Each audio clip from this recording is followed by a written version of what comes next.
പുതിയൊരു വീഡിയോയിലേക്ക് സ്വാഗതം. കഴിഞ്ഞ 2 വീഡിയോകളിലായി first person pronoun, second person pronoun, third person pronoun എന്നിവ ഏതൊക്കെയെന്നോ അവയുടെ വാക്യത്തിലെ വ്യത്യസ്ത ഉപയോഗങ്ങളും വിശദീകരിച്ചിരുന്നു. ഈ വീഡിയോയിൽ നോക്കുന്നത് ഈ പ്രൊനൗണുകളുടെ പ്ലൂറൽസ് എന്താണെന്നും ഇവയുടെ വാക്യത്തിലെ ഉപയോഗ രീതിയുമാണ്.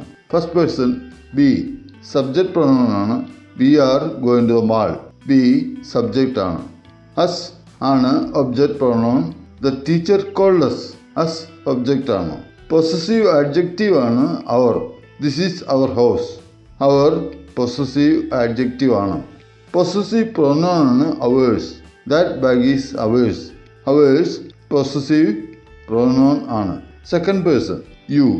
യുവിനെ പറ്റി കഴിഞ്ഞ വീഡിയോയിൽ പറഞ്ഞിരുന്നു. യു സിംഗുലറിനും പ്ലൂറലിനും ഉപയോഗിക്കുന്നു. തേർഡ് പേഴ്സൺ ദേ. ദേ സബ്ജക്റ്റ് പ്രൊനൗൺ ആണ്. They are playing tennis. Object pronoun them ആണ്. Give it to dum.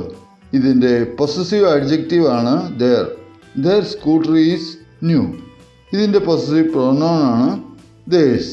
The white shoes are theirs. മുകളിൽ പറഞ്ഞതെല്ലാം പേഴ്സണൽ പ്രൊനൗണിൻ്റെ പ്ലൂറൽസ് ആണ്. പേഴ്സണൽ പ്രൊനൗണിൻ്റെ സിംഗുലർ ഫോംസ് കഴിഞ്ഞ വീഡിയോകളിൽ പറഞ്ഞിരുന്നു. ചെറിയ കാര്യം പറഞ്ഞോട്ടെ. ആദ്യമായി ചാനൽ വീഡിയോ കാണുന്നവർ ചാനൽ സബ്സ്ക്രൈബ് ചെയ്തതിനെ സപ്പോർട്ട് ചെയ്യുക. നിങ്ങളുടെ അഭിപ്രായങ്ങൾ കമൻറ്റ് ചെയ്ത് അറിയിക്കുക. പ്രൊനൗൺസിനെ 8ആയി തരംതിരിച്ചിരിക്കുന്നു.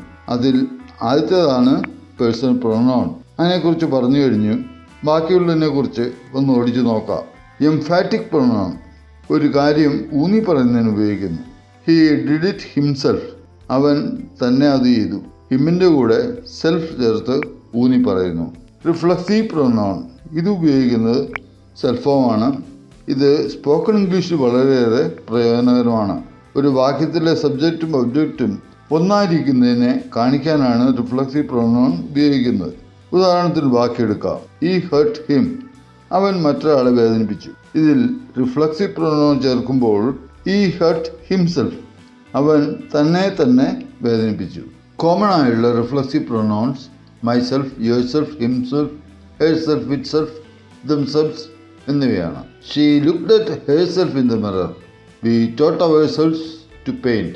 I made this cake myself. Demonstrative pronoun this, that, these, those.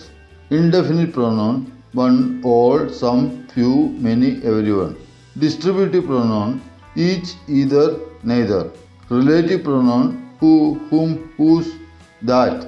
Interrogative pronoun who, whom, whose, which, what. ഇത്രയുമാണ് പ്രൊനൗൺസിനെ പറ്റി പൊതുവായി അറിഞ്ഞിരിക്കേണ്ടത്. ഒരു ചെറിയ കാര്യം കൂടി പറഞ്ഞ് വീഡിയോ ചുരുക്കാം. ഉണ്ണി എൻ്റെ സുഹൃത്താണ്. ഉണ്ണി നല്ല പാട്ടുകാരനാണ്. ഉണ്ണി ക്രിക്കറ്റ് കളിക്കും. ഇങ്ങനെ വാക്യങ്ങളിൽ നാമങ്ങൾ റിപ്പീറ്റ് ചെയ്യുന്ന ഒഴിവാക്കാനാണ് പ്രൊനൗൺസ് ഉപയോഗിക്കുന്നത്.